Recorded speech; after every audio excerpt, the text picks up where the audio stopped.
Hello दोस्तों, आप सभी को दीपोत्सव क्लास पर स्वागत है। आज हम लोग इस क्लास के माध्यम से Bihar board 10th NCERT math के प्रश्नावली 1.3 को कवर करेंगे। इसका कॉन्सेप्ट जो है से इसमें सिद्ध करना है। अपरिमेय संख्याओं को सिद्ध करने पर प्रश्न पूछा जाता है एग्जाम में, जो प्रतिवर्ष 2 नंबर का एक क्वेश्चन रहता ही रहता है। पिछले वीडियो में हमने √2 के बारे में बताया था कि √2 को कैसे सिद्ध करते हैं। यदि उस वीडियो को नहीं देखे हैं तो लिंक डिस्क्रिप्शन में दे दिया गया है, उस वीडियो को देख ले और आने की संभावना हो सकती है कि वो क्वेश्चन आ जाए। इस क्लास में हम लोग चैप्टर पर आएंगे और प्रश्नावली 1.3 को देखेंगे।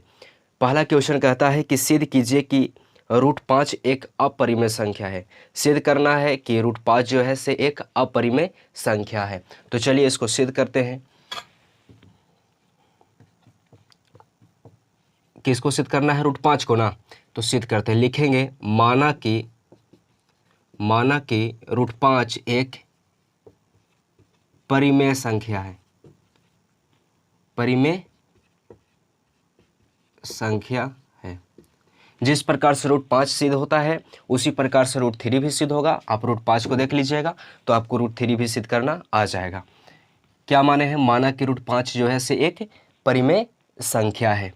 हमको पता है चूंकि √5 का यदि वर्ग करेंगे, √5 का वर्ग करेंगे तो क्या हो जाएगा? स्क्वायर से रूट कैंसिल हो जाएगा, यानी कि 5 आ जाएगा। यानी कि 5 जो होगा से 2 के स्क्वायर और 3 के स्क्वायर के बीच में होगा कि नहीं? अर्थात 5 √5 2 और 3 के बीच में होगा। अतः √5 एक पूर्णांक, एक नहीं लिखेंगे, √5 पूर्णांक नहीं है। पूर्णांक का मतलब होता है पूर्ण संख्या, संपूर्ण, जो पूरा हो। √5 जो है से 2 और 3 के बीच में आ जा रहा है, तो ये √5 जो है से क्या होगा? पूर्णांक नहीं होगा। यहाँ तक आपको समझ में आ गया होगा। अब चलेंगे, माना कि यहाँ माने हैं कि माना कि √5 जो है से परिमेय संख्या है। यहाँ भी लिख लेते हैं माना कि √5 बराबर P/Q। क्या है कि परिमेय संख्या माने हैं कि नहीं?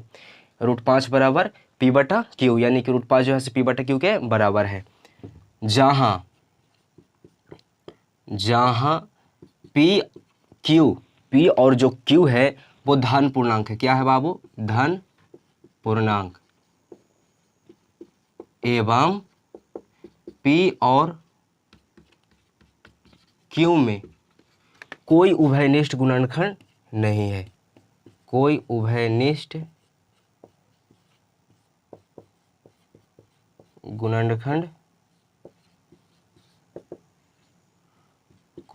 गुणनखंड नहीं होगा। अब चलेंगे, इसलिए √5 बराबर उभयनिष्ठ गुणनखंड का मतलब समझ में आता है। जैसे यदि आपको दिया जाए 4/6 है, 4/6 को इसको अभाज्य गुणनखंड करिएगा तो 2 × 2 होगा, इसको करिएगा तो 2 × 3 होगा। इसमें दोनों में क्या मिल रहा है? 2 मिल रहा है, तो इसका अभाज्य गुणनखंड क्या हो जाएगा? 2 हो जाएगा। तो इसी को अभाज्य गुणनखंड कहा जाता है। तो P और Q में Q तो धन पूर्णांक है, लेकिन PQ जो है से में कोई उभयनिष्ठ गुणनखंड नहीं है। √5 बराबर P/Q करेंगे और लिख देंगे इधर वर्ग करने पर। क्या करने पर दोस्तों? वर्ग करने पर। तो वर्ग करिए इसको तो स्क्वायर हो जाएगा, ये भी स्क्वायर होगा। √5 का स्क्वायर यानी 5 बराबर P² बटा क्या हो जाएगा? Q² हो जाएगा। अब चलेंगे, ये Q² जो है ना, इसको इसमें कर दीजिए तो ये पूर्णांक बन जाएगा, यानी कि 5Q बराबर क्या हो जाएगा? P² बटा Q हो जाएगा। इसको इक्वेशन फर्स्ट मान लीजिए। इक्वेशन कितना हो गया? फर्स्ट मान लिए। अब चलेंगे, लिखेंगे, अब क्या चलेंगे बाबू? अब P² और P² में कोई उभयनिष्ठ गुणनखंड कोई उभयनिष्ठ गुणनखंड नहीं है, अर्थात पी स्क्वायर बटा क्यू एक भिन्न होगा। अब पी स्क्वायर क्यू में कोई उभयनिष्ठ गुणनखंड नहीं है, इसमें कोई उभयनिष्ठ गुणनखंड नहीं है जो दोनों में मैच कर रहा हो। पी स्क्वायर और क्यू में दोनों में एक ही संख्या जो मैच करने वाला हो कोई नहीं है, इसलिए अर्थात क्या हो जाएगा, पी स्क्वायर बटा क्यू जो है से क्या होगा, एक भिन्न होगा। अब कुछ नहीं करना है, इतना लिखने आ गया तो यहाँ पे चलना है, देखिएगा यहाँ पे गौर से। अब चलेंगे समीकरण 1 से। कहाँ से चलेंगे दोस्तों, समीकरण 1 से। यही ना है समीकरण 1, समीकरण 1 यही ना है। 5 जो था, 5 में यदि एक क्यू आ गया तो क्या हो गया, एक पूर्णांक हो गया। क्या हो गया, पूर्णांक हो गया। तो समीकरण 1 में 5 क्यू क्या हो गया, पूर्णांक हो गया। पूर्णांक बराबर है तो बराबर दे देंगे। और पी स्क्वायर बटा क्यू क्या है, एक भिन्न होगा। भिन्न है कि नहीं, तो पूर्णांक बराबर क्या हो गया, भिन्न हो गया। और पूर्णांक भिन्न के बराबर कभी भी नहीं होता है। लिख देंगे जो असंभव है, जो असंभव है। कहा कि पूर्णांक जो है से भिन्न के बराबर नहीं होता है, जो असंभव है। और कर देंगे लास्ट में अतः √5, हमारी मान्यता गलत हुई, अतः √5 जो है से क्या है, अतः √5 एक अपरिमेय संख्या है। इसी प्रकार से √3 का भी सिद्ध करेंगे। जैसे √3 में क्या करेंगे कि √3 का स्क्वायर जो है से 1 के स्क्वायर और 2 के स्क्वायर के बीच में होगा कि नहीं, यानी 3 जो होगा से 1 और 4 के बीच में होगा कि नहीं। तो बस यहाँ पे लिख देना है कि 1 और 4 के बीच में होगा। अतः √5 जो √3 जो है से पूर्णांक नहीं है, माना कि √3 बराबर पी बटा क्यू कर देंगे।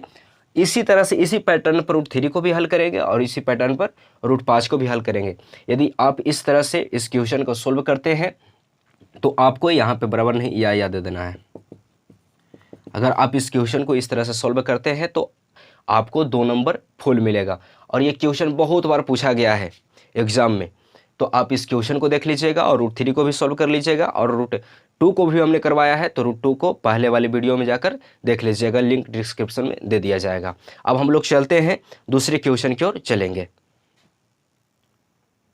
चलिए दोस्तों, दूसरा क्वेश्चन की ओर अब हम लोग चलेंगे। पहले क्वेश्चन में √5 को हमने सिद्ध कर लिया है। बहुत शॉर्ट में मैंने बताया है और अच्छे ढंग से बताया है। आप उसको सही ढंग से रिवीजन कर लीजिएगा। आप एग्जाम में अगर सही ढंग से इस तरह से लिख देते हैं तो आपको फुल नंबर मिलेगा। ठीक है, दूसरे क्वेश्चन की ओर चलेंगे। दूसरा क्वेश्चन कहता है सिद्ध कीजिए कि 3 + 2 √5 एक परिमेय संख्या है। आपके पास किताब होगा तो आप क्वेश्चन को देख रहे होंगे। दूसरा क्वेश्चन सिद्ध कीजिए कि 3 + 2 √5 एक अपरिमेय संख्या है। तो चलिए इसको सिद्ध करते हैं। दूसरा लिखेंगे माना कि 3 + 2 एक परिमेय संख्या ए है। यानी कि माना कि 3 + 2 √5 एक परिमेय संख्या ए है, यानी कि ए के बराबर है।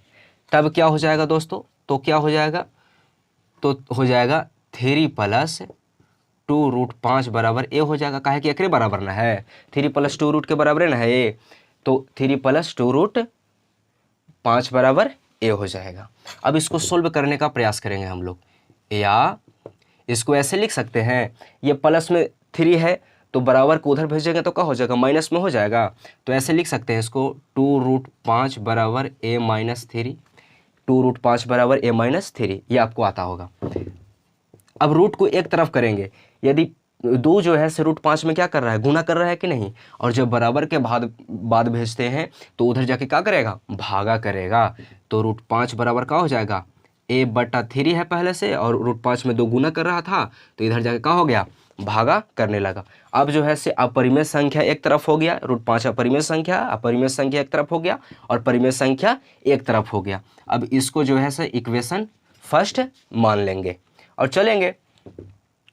अब लिखेंगे, अब √5, अब नहीं, चूंकि √5 एक अपरिमेय संख्या है। क्या है दोस्तों? अपरिमेय संख्या है एवं a-3/2 एक परिमेय संख्या है। यही ना है? यह अपरिमेय संख्या है, इसको लिख दिया। ये परिमेय संख्या है, इसको लिख दिया परिमेय संख्या है। तो चलेंगे समीकरण 1 से। अब समीकरण 1 यही ना मांगने हैं, तो समीकरण 1 से, समीकरण 1 से क्या है दोस्तों? यहाँ पे √5 है पहले, यानी √5 क्या है? अपरिमेय संख्या न है। तो समीकरण 1 से अपरिमेय संख्या बराबर a-3/2 क्या है? परिमेय संख्या। क्या है? परिमेय संख्या है। क्योंकि a जो है सो परिमेय संख्या है, परिमेय संख्या में से 3 घट रहा है तो परिमेय संख्या होगा। उसको मैं 2 से भागा दे रहे हैं तो वो भी परिमेय संख्या होगा। तो √5 जो है अपरिमेय संख्या है और a-3/2 परिमेय संख्या है। जो असंभव है, जो असंभव है, यानी कि अपरिमेय संख्या और परिमेय संख्या कभी भी बराबर नहीं हो सकती है। तो क्या हो गया? तो असंभव है, इसलिए हमारी मान्यता गलत साबित हुई। गलत हुई लिखिए डायरेक्ट, गलत हुई। अतः 3 + 2√5 एक अपरिमेय संख्या है। ये आपको एग्जाम में पूछेगा, तो 2 नंबर में पूछेगा। प्रश्नावली 1.3 का ये दूसरा क्वेश्चन है। आप इस क्वेश्चन को सही ढंग से रिवीजन कर लीजिएगा ताकि आपको एग्जाम में किसी प्रकार की तकलीफ ना हो। मैंने एकदम स्पष्ट शब्दों में और क्लियर लिखा है। मुझे विश्वास है कि आपको ये समझ में आ गया होगा। अब हम लोग चलेंगे लास्ट क्वेश्चन जो तीसरा नंबर पे है। तो चलते हैं अपने तीसरे क्वेश्चन की ओर। चलते हैं अब हम लोग तीसरे क्वेश्चन की ओर। वीडियो स्किप इसलिए कर दिया जाता है ताकि जो बोर्ड पर लिखा हुआ है उसको मिटाने में जो समय लगेगा वो समय आपको ना देना पड़े। आप जो है से क्वेश्चन पर डायरेक्ट फोकस करें। तीसरा क्वेश्चन है, सिद्ध कीजिए कि निम्नलिखित संख्याएं अपरिमेय संख्या है। 3 को क्वेश्चन दे दिया है जिसमें 1/√2 दिया है और क्या है 7√5 है और क्या है 6 + √2 है। इन 3 को संख्या है और इन तीनों संख्या को सिद्ध करने के लिए दिया है। तीसरा में 3 को क्वेश्चन है, ठीक है। तो सबसे पहले हम लोग 1/√2 को सिद्ध करेंगे, ठीक है। तो चलते हैं, लिखेंगे माना कि, तीसरा का पहला है दोस्तों, ठीक है। माना कि 1/√2 परिमेय संख्या, माना कि 1/√2 एक परिमेय संख्या r है। यानी कि 1/√2 जो है ना से r के बराबर है। बस जैसे पिछल का क्वेश्चन में किए थे उसी प्रकार से इसको भी कर देना है। तो 1/√2 किसके बराबर हो जाएगा? r के बराबर ना होगा, ठीक है। या अब इसको एक बात कीजिए, इसको ऐसे लिख सकते हैं, √2 है और 1/r लिख सकते हैं इसको।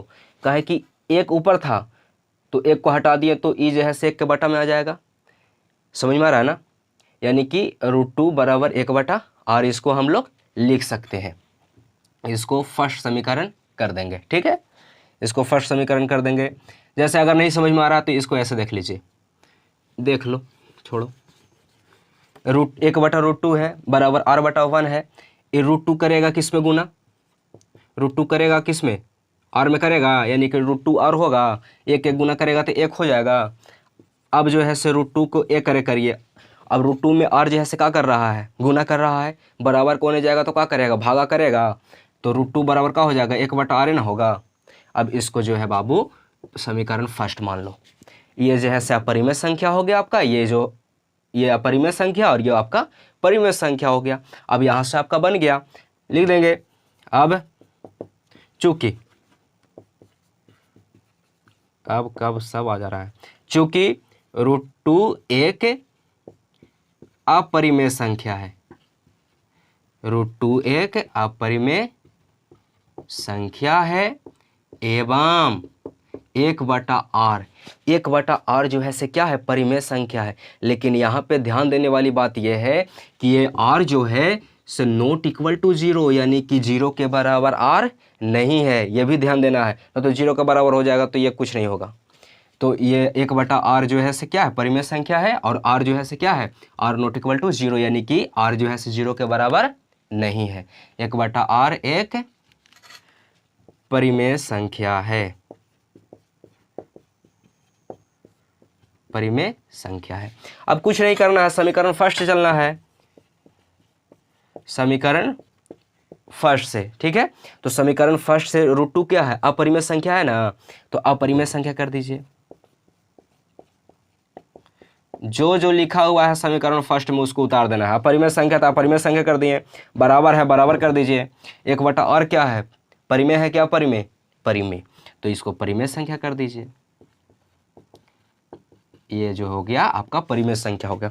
और अपरिमेय संख्या परिमेय संख्या कभी बराबर नहीं होता है, इसलिए लिख देंगे जो असंभव है या जो संभव नहीं है, जो भी लिखना है लिख दीजिए फट से, जो असंभव है या जो संभव नहीं है। इसलिए हमारी मान्यता गलत हुई। अतः क्या 1/√2 एक अपरिमेय संख्या है। ये आपका सिद्ध हो गया। इस क्वेश्चन को बना दीजिए, 2 नंबर ले लीजिए। और सिद्ध करने वाला जो क्वेश्चन है वो हर साल पूछता है, इसलिए आपको ये चैप्टर को स्किप नहीं करना है, इस चैप्टर को सही ढंग से पढ़ना है। एनसीईआरटी के किताब से ही आपका बोर्ड में क्वेश्चन को पूछा जाता है। तो जितना भी क्वेश्चन आपको सोल्व करवाया जा रहा है, जितने भी वीडियो अपलोड कराए जा रहे हैं चैनल पे, उन सभी वीडियो को आप देखें। चैनल से नहीं जुड़े हैं तो चैनल को सब्सक्राइब कर ले और चैनल से जुड़ जाएं, ठीक है। अब हम लोग चलेंगे तीसरा के दूसरा क्वेश्चन बनाएंगे, ठीक है बाबू, चलते हैं। ठीक है दोस्तों, अब हम लोग चलेंगे तीसरा के दूसरा क्वेश्चन। 2 क्वेश्चन बच गया तीसरा में, दूसरा और तीसरा बच गया है। इसमें से एक क्वेश्चन बना देते हैं, एक क्वेश्चन आपको घर से बनाना है। यदि आपको इसमें दिक्कत होता है तो आप कमेंट जरूर करिएगा, उस क्वेश्चन को हम जरूर सोल्व कराएंगे, ठीक है। तो हम इसमें से आपको तीसरा क्वेश्चन बता देते हैं, ठीक है। तीसरा क्वेश्चन का है कि दूसरा की तरह ही सेम है, इसलिए आपको जो है से तीसरा का दूसरा क्वेश्चन बनाते हैं, ठीक।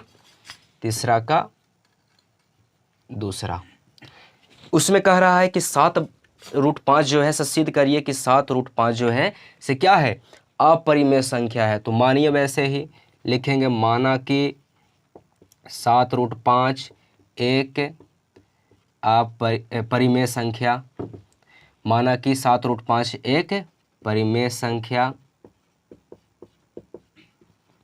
संख्या r है। किसी के बराबर मान लीजिए, आप अल्फ़ाबेट अक्षर का किसी के बराबर मान लीजिए, r के बराबर मान लीजिए, 1 के बराबर मान लीजिए, जो आपको मन है उसको मान लीजिए। तो हम r मान रहे हैं, ठीक है। ऐसा नहीं कि r मानना है, a मानना है, कुछ भी आप मान सकते हैं अल्फ़ाबेट अक्षर। तो क्या हो जाएगा दोस्तों, 7√5 बराबर क्या हो जाएगा, r हो जाएगा। या कर दीजिए, या का मतलब बताए थे कि बराबर के बाद भी कुछ अंक रहता है तो उसके लिए या साइन दिया जाता है, ठीक है, बराबर नहीं दिया जाता। 7√5 जो है 7 को देखिए √5 में गुना कर रहा है कि नहीं, गुना कर रहा है ना, तो बराबर को उधर भेजेंगे तो क्या करेगा, भागे ना करेगा। तो √5 बराबर क्या हो जाएगा, और पहले से बराबर को उधर है ये है, और ये गया गुणवा जो है से उधर गया तो भागे ना होगा, तो r/7 हो गया। अब अपरिमेय संख्या एक तरफ हो गया और परिमेय संख्या एक तरफ हो गया। अब इसको इक्वेशन फर्स्ट मान लीजिए और लिख दीजिए, चूंकि √5 एक अपरिमेय संख्या है। कौन सा संख्या है दोस्तों, अपरिमेय संख्या है, और r/7 जो है से क्या है, r/7 एक परिमेय संख्या है, परिमेय संख्या है। क्योंकि r/7 जो है से परिमेय संख्या का ही भागफल है, तो क्या हुआ, परिमेय संख्या का भागफल का मतलब परिमेय संख्या वो भी हुआ। तो r/7 जो है से क्या है, परिमेय संख्या है। अब सीधा चलेंगे कहाँ से, समीकरण 1 से, यहीं से तो सोल्व होता है। समीकरण 1 से √5 क्या है, अपरिमेय संख्या है, तो √5 के जगह पर क्या लिख देंगे, अपरिमेय संख्या।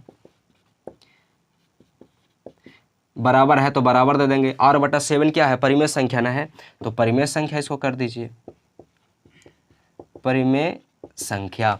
अब अपरिमेय संख्या परिमेय संख्या के बराबर होता है? नहीं होता है। तो लिख दीजिए जो असंभव है, परिमेय संख्या अपरिमेय संख्या के बराबर नहीं होता, इसलिए असंभव है। इसलिए हमारी मान्यता गलत हुई। क्या हुई? गलत हुई।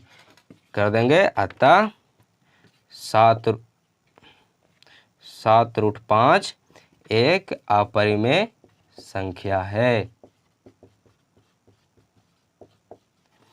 आप जो है से आप तो इस क्लास को देखते ही हैं, आप इस क्लास को देखने के साथ साथ क्या कीजिए कि अपने सहपाठियों को ही वीडियो को शेयर किया कीजिए, ताकि उनको भी ये लाभ मिले और उनको भी फ़ायदा मिले। आपके सपोर्ट से यदि किसी का भला होता है तो करो ना, तो आप जो है इस वीडियो को शेयर ज़रूर करें, ठीक है। ये था प्रश्नावली 1.3 का। और क्वेश्चन बताया, एक क्वेश्चन को नहीं बताया है, तो तीसरा क्वेश्चन नहीं बताया है, उसको आप खुद से बनाने का कोशिश करिएगा। यदि आपको से नहीं बनेगा तो आप कमेंट करिएगा, मैं उस क्वेश्चन को ज़रूर बनाएंगे। और अगले क्लास में अगले दिन एक प्रश्नावली 1.4 अगले चैप्टर को सॉल्व करते हुए मिलेंगे। तब तक के लिए जय हिंद, जय भारत।